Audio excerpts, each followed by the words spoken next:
Sejarah umat-umat Tuhan yang dipilih oleh Tuhan adalah umat-umat Tuhan yang selalu bergerak.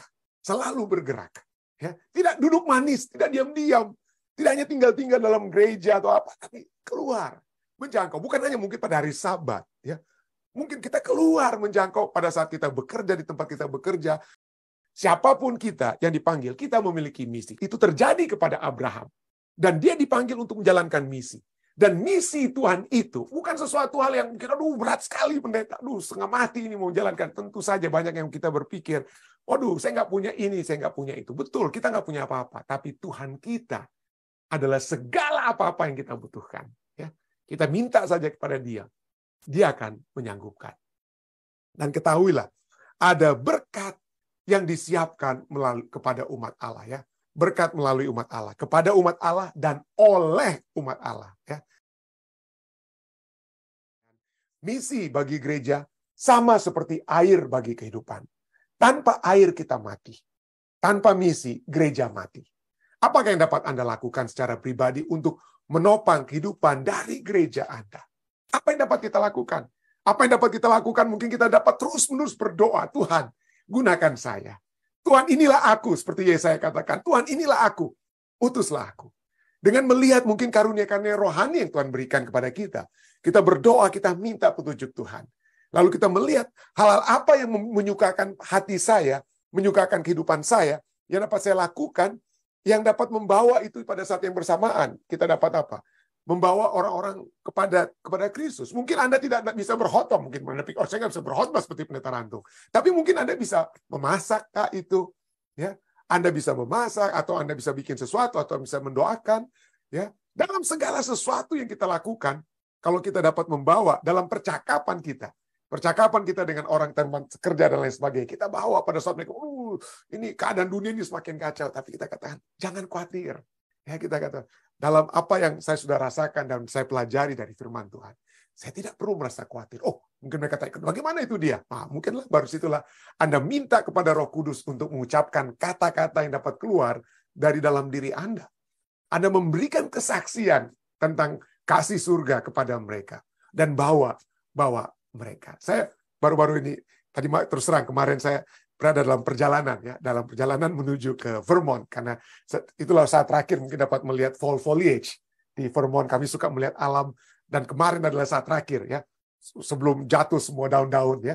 Jadi kami pergi ke sana, kami melihat alam. Saya dengan istri saya berangkat, kami pagi sampai kembali malam hari. Itulah sebabnya pendeta muda tulus yang menggantikan. Tapi dalam perjalanan itu, saya juga dapat gunakan untuk dapat berkomunikasi, walaupun sukar di atas gunung kadang-kadang telepon kami itu harus macet. Tapi saya sempat berkomunikasi dengan salah seorang anak muda kami di Jemaat Fisdak.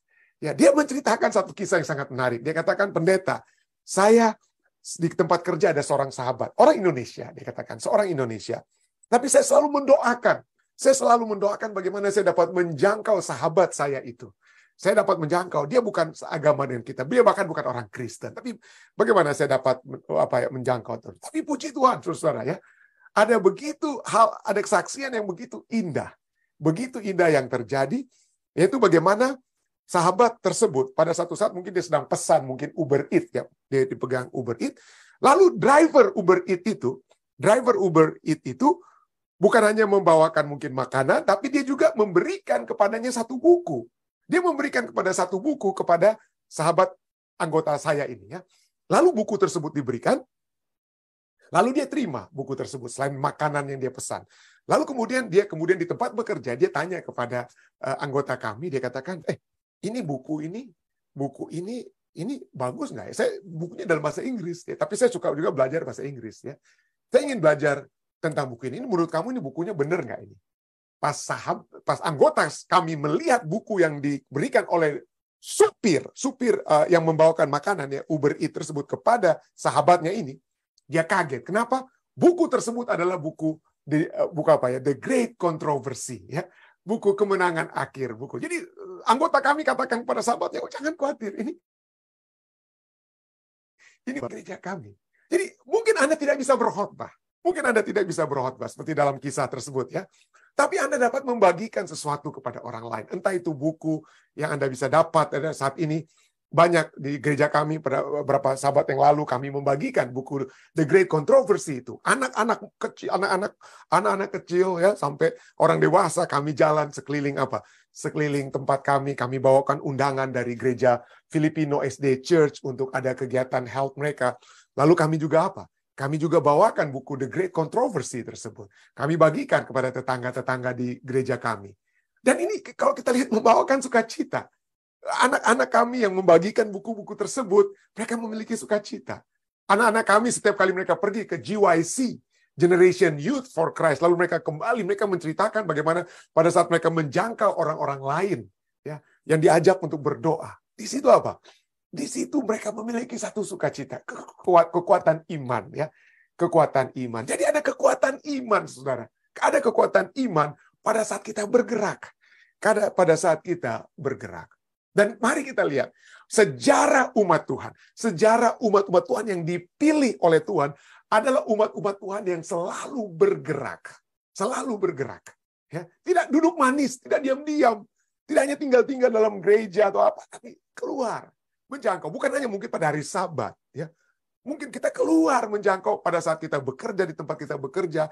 Seperti ada juga anggota saya yang lainnya. Dia katakan, pendeta, ada teman-teman sekerja saya. Ya, tanya-tanya tentang Alkitab, waduh, mereka belajar lah, atau dia kasih lah ayat demi ayat. Atau ada anggota lainnya, bahkan ya, mungkin saya sebutkan saja karena nggak apa-apa mungkin ya, suami daripada saudari Evi Tumano, Angel Luis Marrero, dia katakan kepada saya suatu waktu, pendeta, saya punya supervisor saya itu galak sekali, jahat sekali sama saya. Aduh, dia bikin saya susah terus ya. Dia bikin saya susah terus. Lalu Anda tahu apa yang terjadi?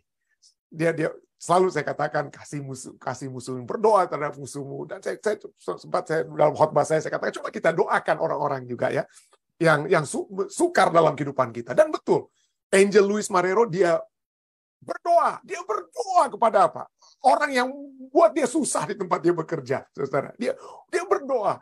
Dan satu saat dia sedang melihat mungkin supervisornya itu sedang termenung atau apa. Aduh, gimana ini? Kalau saya dekati mungkin dia marah atau apa. Tapi dia dekati supervisor tersebut. Dan dia kata, hey, brother, ada apa ini masalah? Mungkin saya bisa bantu. Supervisor dia kaget kan gitu. Kenapa ini? Dia katakan, apa yang bisa saya bantu? Dia katakan, akhirnya dia saat mengatakan, wah, dia ada masalah dengan anak-anak yang mau datang ke Amerika itu mungkin ada masalah dan lain. Tadi Angel katakan, oke, boleh saya doakan kamu. Kaget kan supervisornya. Hah? Iya, boleh saya doakan supaya mungkin anak-anakmu itu dapat datang, dapat apa bersama-sama dengan kau. Cerita saudara, pendek cerita. Dia akhirnya mereka sering berdoa. Ya, anggota saya Angel sering berdoa dan mereka sering bertukar pikiran tentang Alkitab, dan suatu waktu dia bawa.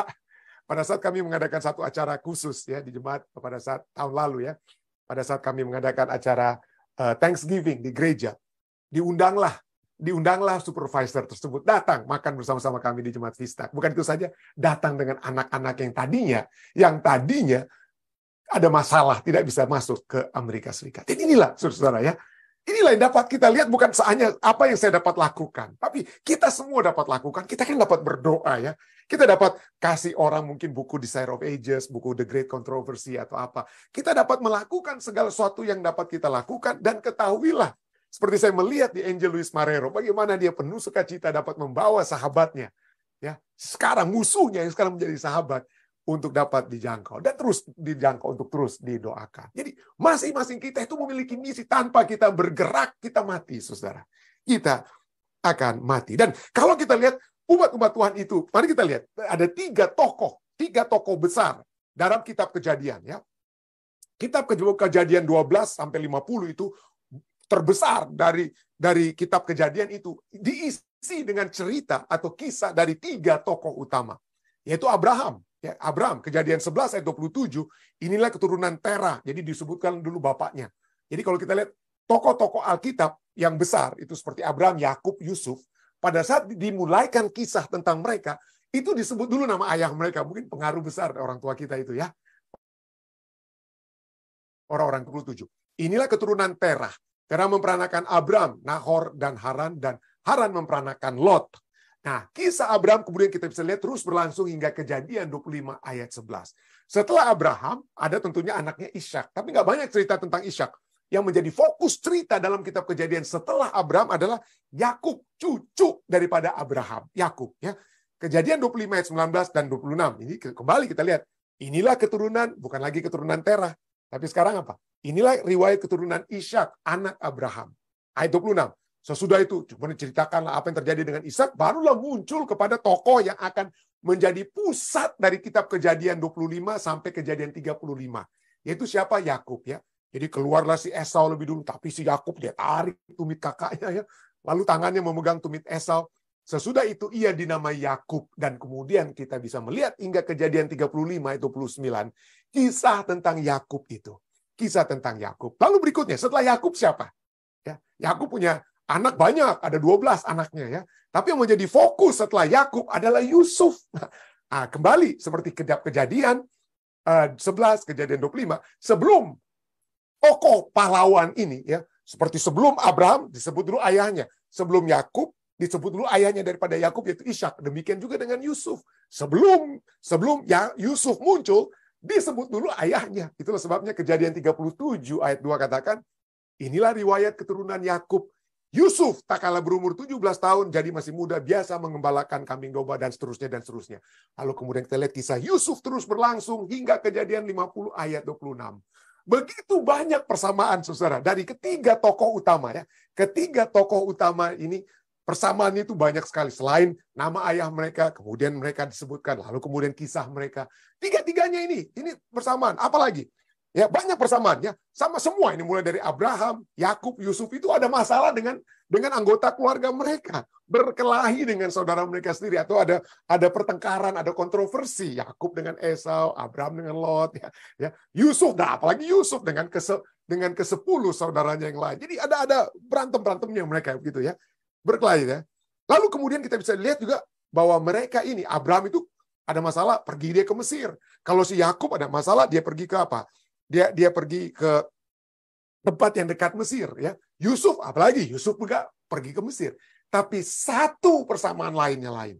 Satu persamaan lain dari ketiga ini, Abraham, Yakub, dan Yusuf, adalah pergerakan perjalanan kehidupan mereka. Mereka selalu bergerak, ya. Mereka selalu bergerak. Abraham dalam Kejadian 12 ayat 1, berfirmanlah Tuhan pada Abraham, pergilah dari negerimu, dan dari sanak saudaramu, dan dari rumah bapamu ini ke negeri yang akan kutunjukkan kepadamu. Pergi, bergerak. Jangan hanya main, jangan hanya jaga, orang Manado bilang, jangan hanya jaga belengko, jangan aja di tempat, ya. Pergi. Yakub juga begitu, ya. Yakub dalam Kejadian 28 itu, bersiaplah, pergilah ke Padan Aram, itu Ishak bilang, ya, ke rumah Betuel ayah ibumu, dan ambillah dari situ seorang istri dari anak-anak Laban saudara ibumu. Jadi ada pergerakan, apalagi waktu dia hendak dibunuh oleh saudaranya. So dia pergi memang betul-betul ke ke keluarganya itu yang di Padan Aram, ya. Dia pergi kepada saudara ibu pamannya itu Laban. Jadi dia pergi. Demikian juga dengan Yusuf, ya. Yusuf tidak tinggal terus di tanah perjanjian, ya. Dia kemudian juga pergi ke Mesir, dijual sebagai budak oleh pedagang-pedagang Midian. Dalam Kejadian 37:28 katakan, ketika ada saudagar Midian lewat, Yusuf diangkat ke atas dari dalam sumur itu. Kemudian apa? Kemudian dijual kepada orang Ismail itu dengan harga 20 shekal perak, lalu Yusuf dibawa mereka ke Mesir. Jadi lihat itu, ya. Ini ada apa? Pergerakan. Walaupun mungkin kalau Anda pikir, ya ini kan enggak dikendaki oleh Yusuf, tapi coba lihat di akhir kisah daripada kehidupan Yusuf katakan, rupanya ini rencana Tuhan supaya ada, ya.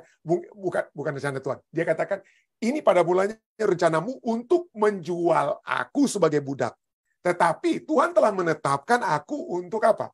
Untuk menjadi penyelamat. Jadi mungkin kalau dia tidak dijual oleh saudara-saudaranya ke Mesir, mungkin tetap saja dia ujung-ujungnya akan tiba di Mesir, walaupun bukan sebagai budak. Entah bagaimana, itu kita tidak tahu. Alkitab tidak tuliskan, ya. Tapi poinnya adalah, kita sering lihat bagaimana umat Tuhan yang selalu bergerak. Umat-umat pilihan. Jadi ada umat-umat pilihan. Abraham, Yakub, Yusuf, dipilih oleh Tuhan mereka ini, ya, mulai dari Abraham. Dan selalu kita lihat ada pergerakannya. Ada pergerakannya. Kalau kita lihat, cukup menarik, ada bedanya antara perjanjian lama dan perjanjian baru. Dalam perjanjian lama, itu pergerakannya itu dari jauh, orang-orang akan datang mendekat. Ya. dari jauh mendekat. Nah, misalnya dari jauh makin dekat. Misalnya kita lihat ya. Bagaimana? Kejadian 12 ayat 1, berfirmanlah Tuhan kepada Abraham, pergilah dari negerimu. Negeri itu hal yang lebih besar ya. Kemudian dari hal yang lebih besar, yang lebih jauh itu besar, kemudian semakin kecil.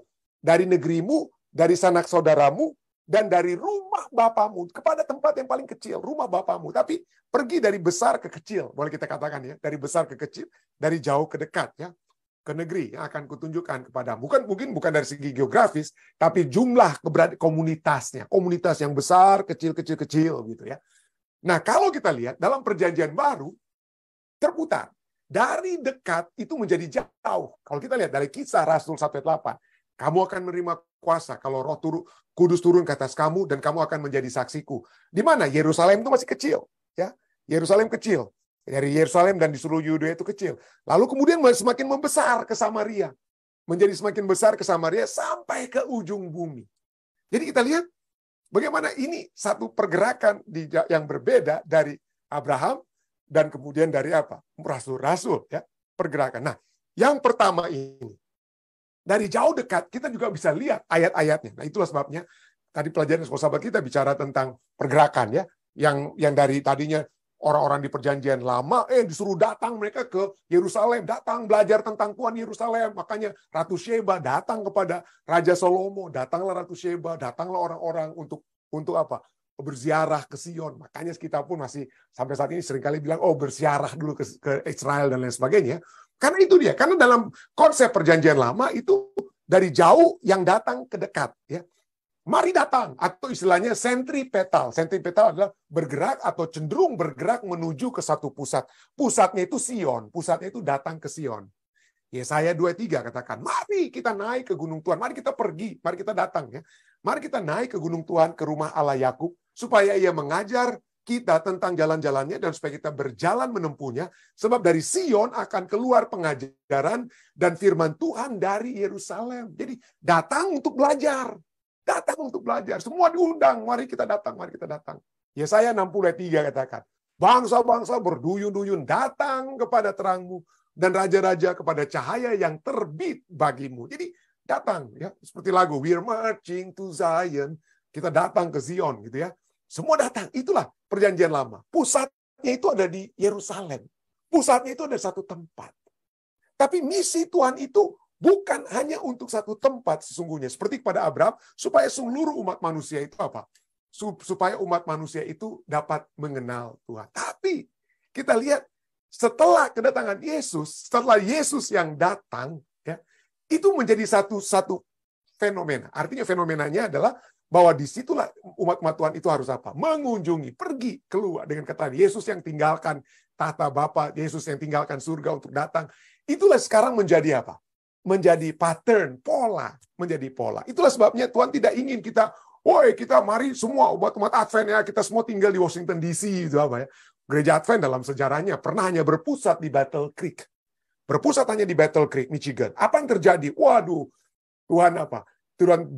Artinya Tuhan tidak pada saat ada bencana datang, Tuhan tidak langsung bebaskan mereka dari bencana, tapi Tuhan lepaskan penjagaannya. Apa yang terjadi? Rumah sakitlah terbakar dan lain sebagainya.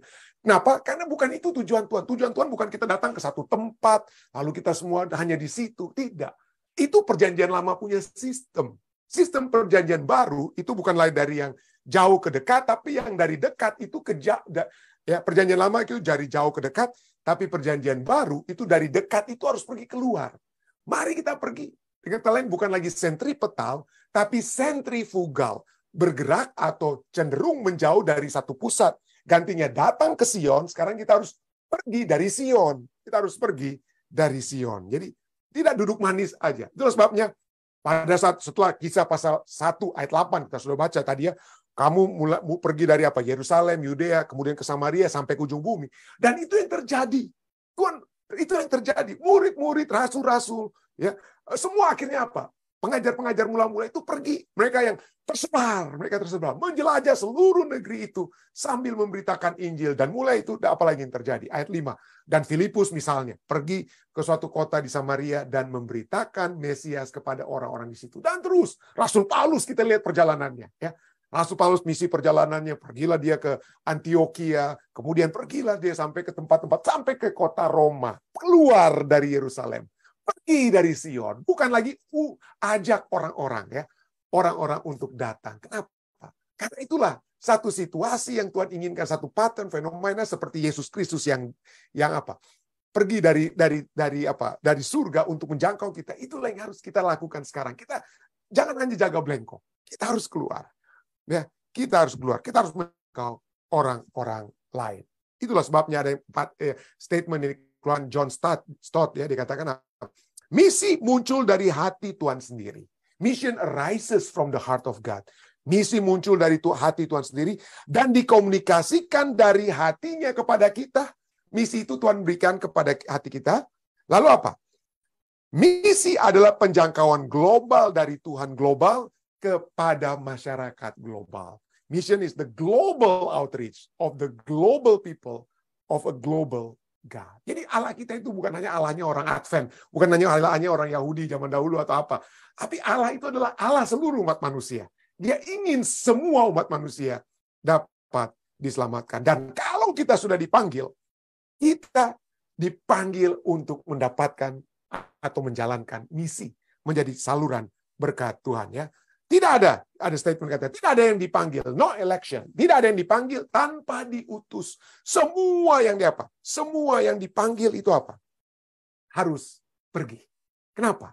Karena disitulah kehangatan kita ya. Karena disitulah kita dikuatkan. Itulah kita dihangatkan, kita dikuatkan ya. Keluaran 3:10 walaupun dia kepada Musa. Musa dipanggil ya untuk menjadi juru bicara Tuhan. Tapi apa yang Tuhan katakan kepada Musa waktu itu? Jadi sekarang pergilah, aku mengutus engkau kepada Firaun untuk membawa umatku, orang Israel, keluar dari Mesir. Jadi dia dipanggil, tapi dia juga diutus. Ya. Setelah dia dipanggil oleh Tuhan, apa yang Tuhan katakan? Pergi, aku mengutus engkau. Aku mengutus engkau. Jadi Musa nggak akan dibiarkan terus-menerus di padang gurun, jaga kambing domba. Enggak. Dia sudah dipanggil oleh Tuhan. Kemudian dia diutus untuk menjalankan misi Tuhan. Keluaran 7 ayat 1-2. Berkatalah, berfirmanlah Tuhan kepada Musa, lihat, aku mengangkat engkau sebagai Allah. Lihat, aku mengangkat engkau sebagai Allah bagi Firaun dan Harun, abangmu akan menjadi nabimu. Ya, engkau harus mengatakan segala yang kuperintahkan kepadamu dan Harun abangmu harus berbicara kepada Firaun supaya dibiarkannya orang Israel itu pergi dari negerinya. Jadi semua yang dipanggil. Semua dipanggil itu ada apa? Ada misinya. Siapapun kita yang dipanggil, kita memiliki misi. Kalau kita lihat, itulah.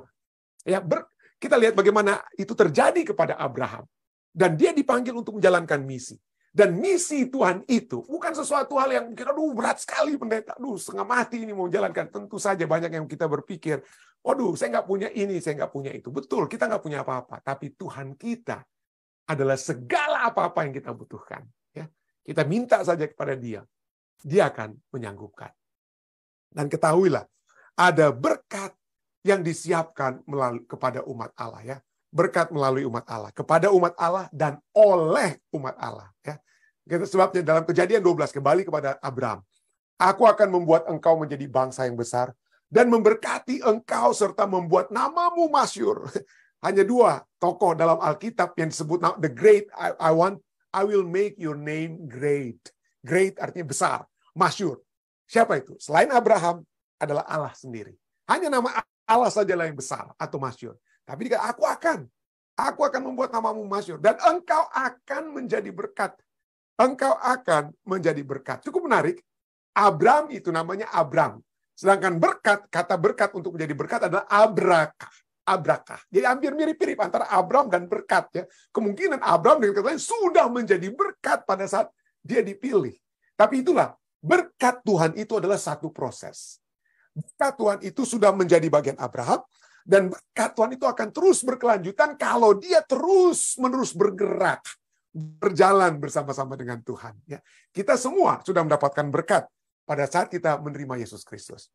Tapi kalau kemudian berkat itu mati hanya kepada kita, berhenti hanya kepada kita, kita bagaikan rumah. Anda tahu second law of thermodynamics atau apalah, entropy law ya. Anda coba selidiki itu ya. Second law of thermodynamics katakan tentang Rumah-rumah misalnya khususnya di dunia barat ya, rumah-rumah.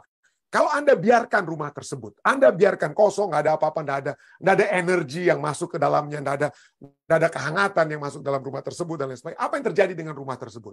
Akan decay, akan rusak, ya, akan rusak. Jadi untuk supaya rumah atau taruhlah mobil itu supaya jadi bagus terus, apa yang harus kita buat? Kita harus nyalakan mobil tersebut. Harus nyalakan, harus kita drive. Supaya apa? Coba mobil kita biarkan 1-2 tahun ya, kita biarkan begitu. Aduh, cepat karatan. Selain baterainya habis-habisan dan lain sebagainya. Padahal nggak dipakai loh, kok baterainya habis, kok baterainya rusak, kok berkarat. Karena tidak digunakan, tidak digerakkan. Ya. Tidak digunakan, tidak digerakkan. Itulah sebabnya umat-umat Tuhan yang sudah dipanggil, Tuhan mau kita bergerak karena disitulah berkat itu berkelanjutan. Kita menerima kasih karunia Tuhan. Begitu kita jangkau 1 jiwa, 2 jiwa, 3 jiwa, orang-orang yang dapat. Mungkin kita tidak selalu kita tidak akan bisa, kok nggak dibaptis-baptis. Itu bukan urusan kita. Mereka tidak dibaptis, mereka tidak menerima Tuhan, itu bukan urusan kita.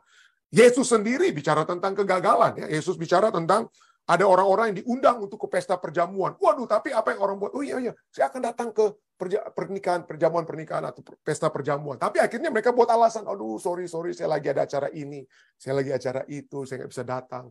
Akhirnya apa? Mundur satu-satu orang undangan tersebut. Tapi apa yang dalam perumpamaan itu yang dikatakan? Terus panggil, terus undang. Terus panggil, siapa saja panggil, yang penting pakai pakaian pesta, masuk ke dalam perjamuan Tuhan. Jadi kalau sampai seakan-akan panggilan kita, ajakan kita sudah berdoa orang ini, nggak berhasil pendeta. Jangan pernah berhenti. Kenapa? Karena ini proses berkat itu bukan hanya kepada orang yang kita panggil, tapi kepada kita. Ya, kepada kita, supaya kita tetap terus bergerak.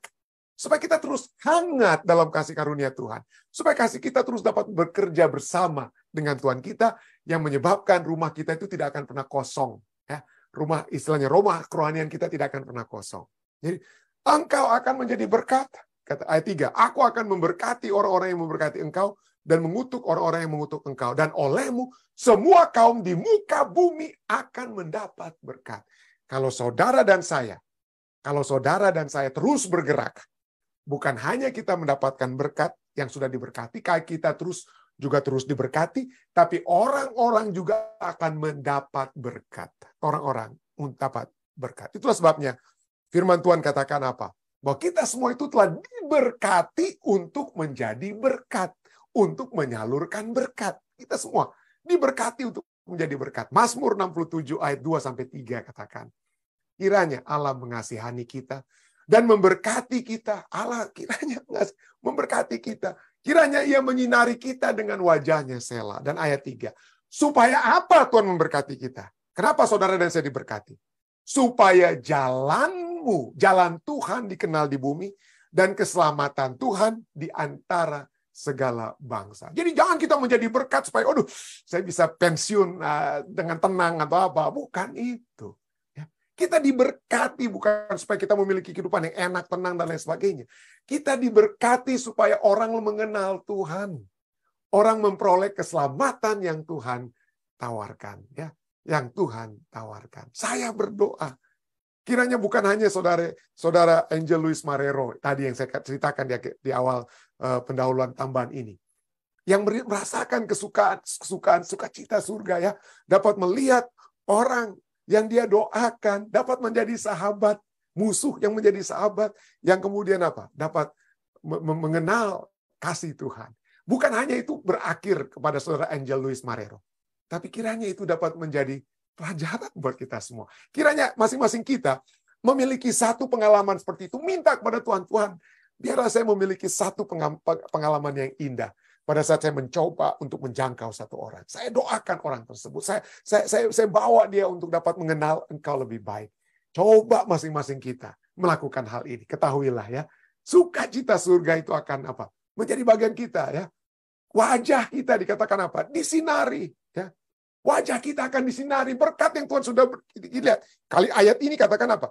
Memberkati kita. Kita sudah diberkati, tapi berkat itu bukan hanya satu kali. Adalah satu proses, terus-menerus kita akan disinari dengan wajahnya. Kita akan memperoleh sinar wajah Tuhan. Saya berdoa, kiranya masing-masing kita memiliki satu kesaksian yang mungkin satu saat dapat saya bagikan juga mungkin seperti di sini ya. Memiliki satu kesaksian untuk dapat diceritakan. Dan ketahuilah, itu membawakan sukacita. Itulah sebabnya Ellen White katakan, pada saat kita menjalankan misi Tuhan, yang Tuhan bisa lakukan tanpa kita, tapi dia mau kita supaya kita apa? Memiliki karakter Kristus. Dan kedua, supaya kebahagiaan dalam melaksanakan misi itu juga dapat kita alami. Saya bawa ini dalam nama Yesus. Amin.